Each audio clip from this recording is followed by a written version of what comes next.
Hey Zoo family, welcome back. It is the best part of the week, which is an interview with a DJ superstar. And this one is by far and away the most special one I've ever done. This is a guy who I grew up watching, admiring on the sporting field. He's one of England's greatest ever rugby players. He'll blush when I say that, but it's true. Then, upon retirement, he moved into many different forms of entertainment. He's a regular broadcaster, has an epic podcast, which has huge following. MMA career, which was taking off, but most importantly, he's got a very successful DJ career, which is why we're talking to him this week. James, a man who I called a hero, but now I call a friend. How are you? I'm very good. That's the nicest you've ever been to me in the history of the world. So either someone's got a gun to your head, or you know, I don't know, you're just being very nice. You did make me blush. I don't really know. I'm very good at having the piss taken out of me. People being nice, it's like even more of a shock to the system. I don't really know how to comprehend it, really, but it's very kind of you. Yeah, just don't get used to it. So, James, I've basically given a pretty much a track of your career today, which was obviously international sport for a very long time, but DJing was always a bit of a passion in the background, no?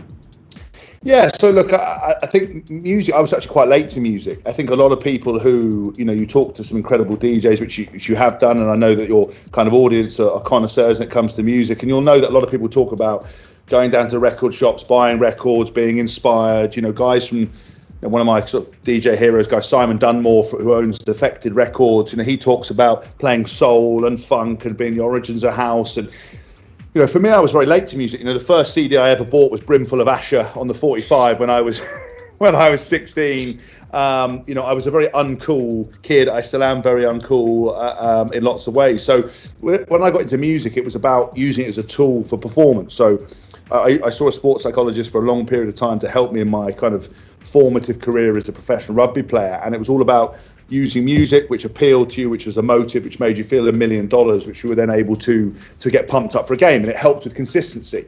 You know, if you're waking up on the day of a game, you've had a row with your wife, you're tired, your body hurts, you don't really want to play, it's the 20th game of the season, as soon as I put music on, I'd switch in. And then I started to travel to Ibiza, and I started to travel to Las Vegas, and I saw this person at the front of the room, male or female, controlling everybody's night, playing music, being the center of attention, and you know, they were in control of every emotion. And I'm an attention whore, which I love. I love music that makes you feel anything. And over the time, I kind of started getting into a lot more house music, and I thought, you know what, I'm going to have a go at learning to DJ. It was something I wanted to do. I'd always really keen on it. I'm a bit of a technology keener. I spend all my money on tech, whether it's, you know, DJ equipment, drones, headphones, computers, whatever it is. And I went on a course and I started learning to DJ. And towards the end of the course, if you qualified or graduated, you got to go and DJ in Ministry of Sound. And I remember I was asked, I think it was in the balcony bar of Ministry of Sound in London, did I want to do it? And I was like, shit, you know, like I'm a bit scared, you know, like I'm a bit nervous. Called up my dad, and you know my dad well, and he was like, listen, son, you know, standard him was like, you don't get many opportunities like this, give it a go. I did it, and I fell in love with it. And then what happened is, I like most of my kind of hobbies, I monetized it. So I started doing the university circuits, and people sort of scoff at that, but you know, there are 1,000, 2,000, 5,000 people places where there's a whole sea of students who are there to party, and you have to cultivate. You can't just turn up and play the music you want to play. You've got to play what the crowd wants. And I just fell in love with it. I've been doing it for 6 years. I've been lucky enough to play in Dubai at nightclubs. I opened for Craig David in Ibiza last summer. I was supposed to do it again this summer, but obviously COVID's messed all that up. I've got a house music radio show that's kind of been downloaded 500,000 times, and we're only on episode 12. It's called Back Row Radio for those who want to listen. And mate, it's just really part of my life, and it's honestly the only thing I want to do. I get the best buzz from it. I mean, apart from my terrible dad dancing, it's just a dream. Well, mate, congratulations for that. You hit on a very few points there that are worth focusing on. The student market, 5,000 people is a hell of a lot. That's a festival-sized crowd. And number two, they're very unforgiving. So you've got to perform. So that's not something to look down on. Number two, Simon Dunmore is a bit of a legend of the game, and I read a great article this week about how Calvin Harris wrote to him twice, age 13 and 14, and say, will you listen to my music? And Simon Dunmore was nice enough to write back to this teenager and say, it's not quite what we're looking for, but keep it up. For you to get the recognition from Simon is pretty strong. How did you get to know him? Well, wonderful leveler in the world is sport. I think that's why everybody sort of in this lockdown period has kind of struggled more than anything, because they can normally divert their attention to sport. And Simon's a massive rugby fan, a Northampton Saints fan. I got introduced to him through a fellow teammate of mine, fellow England teammate called Luther Burrell, who was really into his house music, used to go to Ibiza. And you know, I got to meet Simon, and Simon was brilliant. And actually, there's quite a few DJs who I've discovered like rugby. So Seb Fontaine, kind of 90s acid house DJ, still killing it now. Also Jaguar Skills, you know, the man, the myth, the legend in the ninja mask. He's into rugby. So I've actually had little DJ lessons and spent time with every one of these people, and it's pretty incredible. But Simon sort of put his arm around me. You know, we've done 4 collaborations with Defected called Back Row Beats, which has gone down really well. Downloaded lots. People absolutely kind of love that. And he's kind of helped me with DJ. He's kind of my sounding board for lots of bits and pieces. And he's a tough businessman. He's a ruthless guy in terms of the way he is and the way he's successful. But he always gives up his time to talk to me and to speak. And I really enjoy it. And he sort of really helped me with my career. He hasn't let me DJ for Defected yet. He's not that much of an idiot, but he's he's certainly pumping up the tires when required. Hey mate, that's a strong guy to have in your corner for sure, and quite an impressive person that you've managed to get on side there. So is there any plans for you eventually to release your own music? Well, funny you should say that. I actually just, I know it sounds like we've set it up like old mates, thick as thieves. Ask me about the music. He didn't know that I'd done it. I've actually just made a house music track with a mate of mine called Alex Grover. So Alex is from a twosome DJ group called Because of Art. They sort of left field techno kind of vibe that they do personally, and one of their songs went to #1 on Beatport in their category, which is quite cool. And he's my DJ teacher, really. So a bit like everything in life, I've always tried to keep self-improving myself. Keep always trying to develop and be very kind of on top of it. And one of the things that I've always do is revisit my DJ stuff, learn new skills, because I think if you become and I say this in the loosest terms, so I don't regard myself as one, but if you're a celebrity DJ, very much like what you said about the university crowd, is that people are turning up to see if I can do it, whether I'm pressing play, whether I'm Paris Hilton or not. And people give Paris Hilton a tough rap, but she's earning 250 grand a set, so it's not that bad for pressing play and start. But I scrutinise. People want me to see me DJ. People want to see me fail, and so I really keep polishing up my skills. And we've made a house music track, very much a summer vibe track. I've actually sent it to Simon and the guys at Defected, and spoken to a couple of people at Tool Room about it. So I'm just waiting to see if anyone's into it. But the only problem is that because of being 6'3" and 20 stone, people aren't always as honest as they should be with me. So I'm going, listen, if it's shit, tell me it's shit. Like that, just tell me, be honest. But they don't, because they're like, no, he's doing really well. I was like, you're not going to help me by pumping up my tires. I'm not going to fill you in if you don't like it. Mate, whatever happens to it, send it to us so we can play it. We would love to broadcast it out there. We'd love to share it. Touching back on a different side of you, James, I know very, very well. I mean, I owe you a lot of thanks for many things, to be totally honest with you. There's a great story about James when James and I used to hang out a lot together back in the UK, and had a very special event, which was a horrendous charity boxing match that James came to support me with. And I got knocked down in the first round, broke my nose, got to the end of the 3, and I walked up to James, 2 black eyes, and said, James, what did you think? And he turned to me and said, don't give up the day job, mate. But the mere fact that you came and supported me, mate, meant the world. But you have moved into MMA as well since, so you can't quite give up the sport. Yeah, it was a bit of a weird one. I retired earlier than I perhaps wanted to. I had hoped to go to Japan for the 2019 World Cup.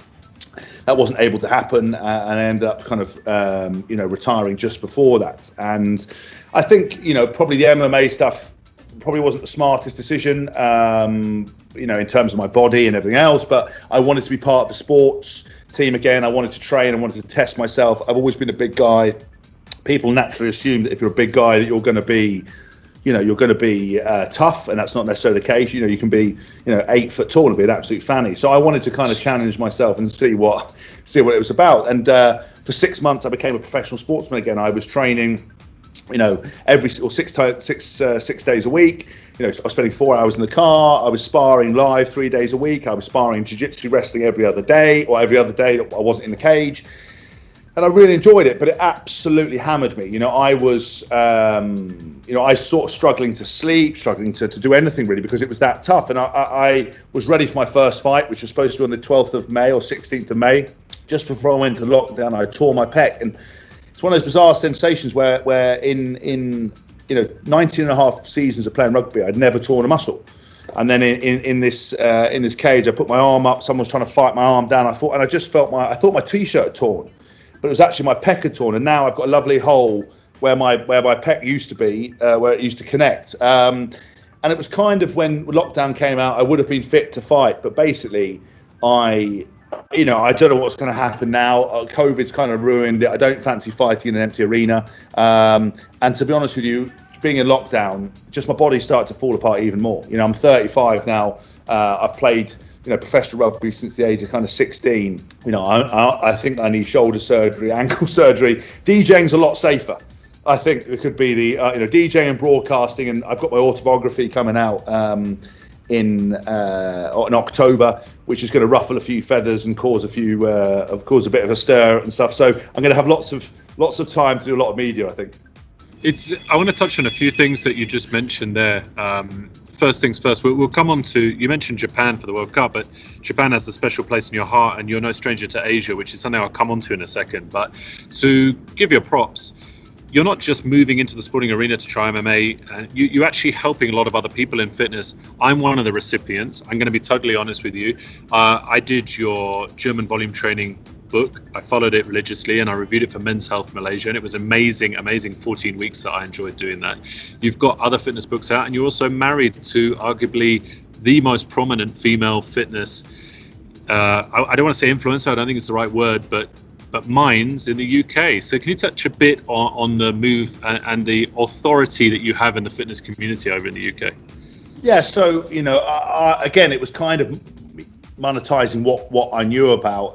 When I was younger, I've always been big. I always prided myself on being in good shape. I truly believe that, and I don't mean to offend anyone, that this is the only life we have. I don't think we're going to come back as a penguin or a daffodil or whatever else it is. I think it's sort of all there is, and I'm sure potentially there might be paradise, but I highly doubt it. I think we sort of are just going to finish up as worm food, and I think you've got to maximise it. And I had an opportunity with rugby, so I would really hammer my diet, my training, my nutrition. I would spend money outside of my current training regime to see the best physios, the best nutritionists, to get the best possible results, to make me the best player that was possible. And a lot of people would come to me and ask me, how do you get in shape? How do you get big? Lads suffer from something called bigorexia. Everybody wants to be bigger and bigger and bigger these days. It's an actual thing, and everybody sort of wants to get in shape, and a lot of people want shortcuts. So instead of replying to people individually on social media, I wrote a simple rugby guide for young players to understand, and then I wrote a sort of all singing or dancing book called Perfect Fit, which was kind of a training bible on health, fitness, nutrition, recipes to help people get in shape.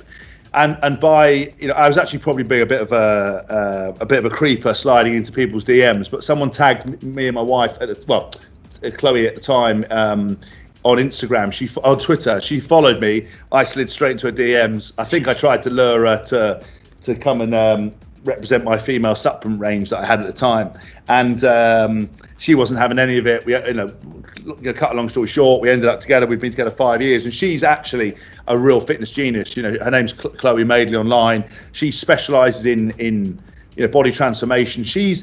So there's in the fitness world, I don't know if it's the same in Asia, but in the fitness world over here, it's dominated by real professionals who know exactly what they're doing, but actually even more so by your reality TV stars who promote, detox teas and, fat jabs that are meant for diabetics and all this kind of nonsense. And a lot of these people are in terrible shape sort of looking like melted wheelie bins, and they go and starve themselves for weeks, come back and then promote a DVD. And unfortunately, especially young women look to these people, where Chloe straddles both lines. She has a media profile in her own right. She's a best-selling author 4 times over with her books, but she also has a real science base and has qualified up to the eyebrows. And she's currently training 500 people online with another girl called Emma Story-Gordon. They're getting unbelievable results. It's kind of an 8-week program. They've got 700 people on the waiting list for the next one, making them, I think, probably the biggest online training group in the UK.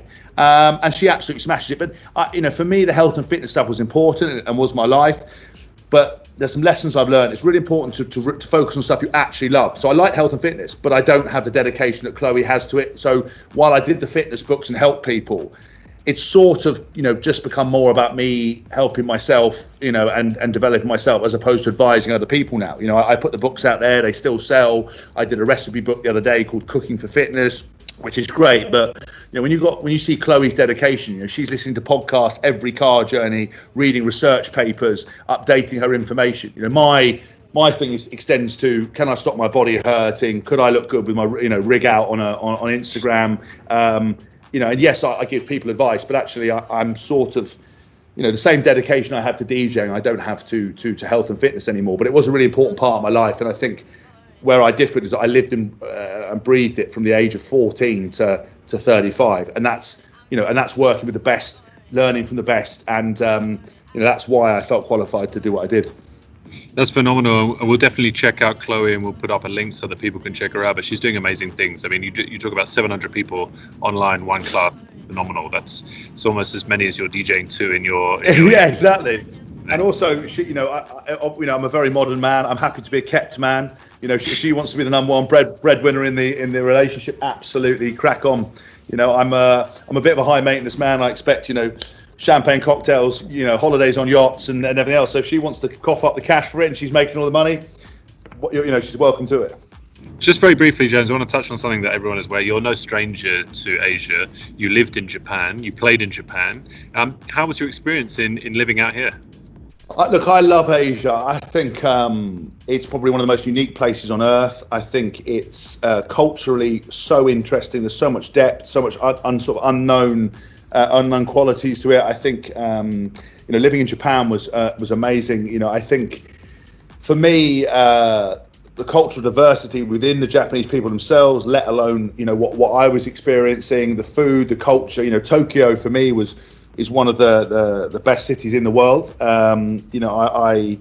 I just, I love the variety. You could be standing outside a tiny restaurant with 2 seats, and it could be, a 3 Michelin starred restaurant or with the nicest food you've ever had.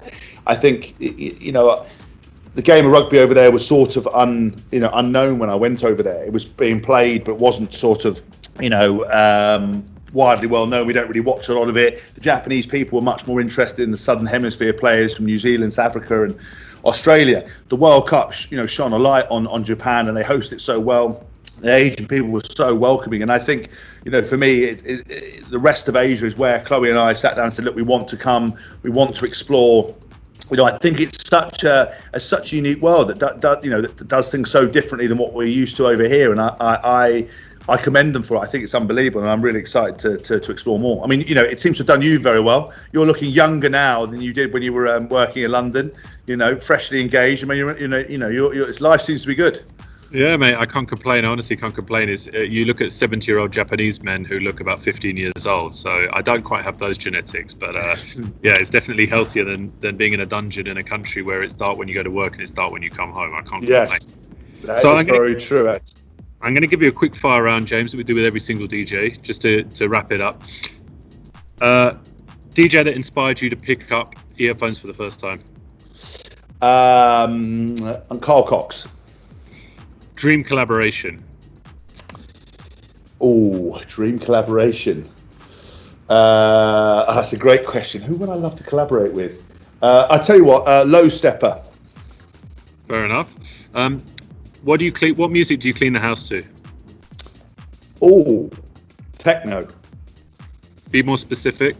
Okay, so someone like Tiger Stripes is kind of vibe techno, 128, 130, just kind of stuff that you would think what the hell is this guy listening to? How's this relaxing? But my shoulders just go all the time. Charlotte DeWitt style music. I'm like that. You know. Good man. I like the fact that you do the house cleaning and not Chloe, but fair enough, we'll move on. Yeah. Modern man, mate. It's 2020, babe. You got, you know. The favourite gig you've done to date? Fine. So there's a place called Soho Farmhouse in the UK, which is a big sprawling plot in the English countryside. And a friend of mine was DJing for 5 hours, and I went back to back with her with 5 hours. And by the end of it, it was supposed to be quite calming. After, you know, the third hour, we had 200 people on their feet, hands in the air. That there was one point where I was mixing, everyone was vibing so hard, the sun was shining, the bosses had come out to see like what the hell was going on. They were like vibing. I almost cried at one bit. Like, I was that emotional, that euphoric. I'd never had it before, mate. It was just unbelievable. People still talk to me about it now, and I wasn't paid, wasn't anything. Just rocked up. My mate Carly Wilford, who, if anyone follows me on Instagram at James Haskell, will see I did some stuff with recently, mate. We got on there and we just killed it. It was the best I've ever done. What's the one track that is always in your sets? You know it's going to blow the speakers off the walls. I think Rhythm of the Dancer. You can't go wrong with that. You can't. You know what it is? Just everybody knows that vocal. Everybody loves it. You know, obviously, listen. It's very much genre dependent on who you're playing to, what you're playing. You know, the mix I've done for you guys is much more my kind of vibe. The stuff I'm playing for uni students is much more commercial because they're not, you know. You're not there to educate, you're there to let them dance. But I think every time I put Rhythm of the Dancer on, or Rhythm of the Night, sorry, everybody just you know, everybody knows that vocal, everyone's got their hands, doesn't matter what your age, even if you've never heard it, you're like, oh my God, this track. Yeah, that's a phenomenal choice. I've heard some great old school tracks dropped in the middle of sets. Yeah, I heard one earlier this year. A DJ called Genix came and played Blue Monday in the middle of nowhere. And the whole room just stopped and cheers, and you know it's like you can't go wrong with stuff like that. No. Second to last question. Now this is going to be a challenge for me to ask you because every other DJ that I've interviewed, I always say if you're going to represent your country at the Olympics, what sport would it be in? But you're a pro sportsman, so outside of rugby sevens, what would you represent the UK at the Olympics? GB. I would love to. What would I like to do? Tell you what, judo or something like that. Yeah, I could see heavyweight judo. You could get Bobby Rich to give you some training. Mate, Bobby Rich. I mean, that's the problem is though. I'd have to train hard because the Bobby Rich was both a mutual friend of mine, is an absolute badass. But there's Terry Rayner, the heavyweight world champion from France. I think he's about 125 kgs, which I'm at the moment, bizarrely, and he's unbelievable. He just folded me up like a deck chair, unfortunately. Actually, I'm going to give you some more props here. I've seen you play rugby many times. You're quite nimble on your feet. You're quite a fast chat, so you could do sprinting. I used to be fast. Unfortunately, that was before toe reconstruction surgery and an ankle that doesn't work. The only thing I'm running away from now is my wife, and that's not very fast. We could pull in another mutual friend, Paul Doran-Jones, to do the shot put, I think. Yeah, Big Doz, the BLT. The man who, the self-proclaimed BLT, as in big, lean and tanned. He's in the autobiography actually a few times. I'm going to get you a copy because you've heard a few of the stories. Unfortunately, the captain story isn't in there, but there's a few other ones. We can cut the interview now. No.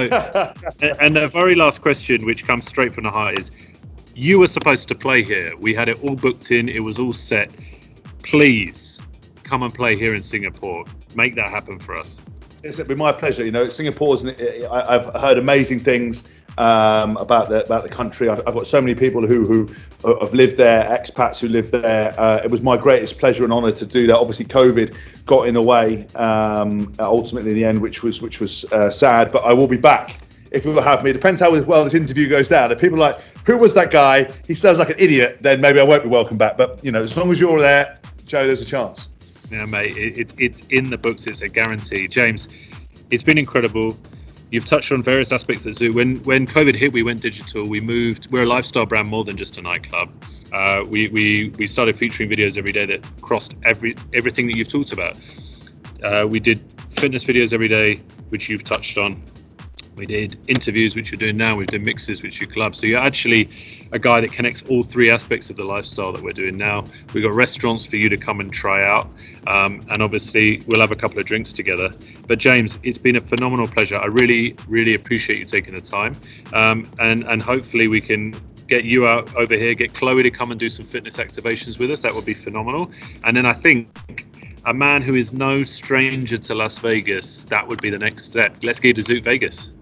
That would be the dream. A pool party, Zouk Vegas. Get me in there. I'll be rig out, aviators on, sunset. I can picture it now. Just don't let Chloe blame me if it all goes dramatically wrong. Yeah. Listen, we'll get you to sign a non-disclosure agreement because Chloe will be looking for people to blame. Yeah, for sure. James, it's been such a pleasure. Thank you so much, and we'll see you soon. There are all kind of vintage sounds that producers love to use these days.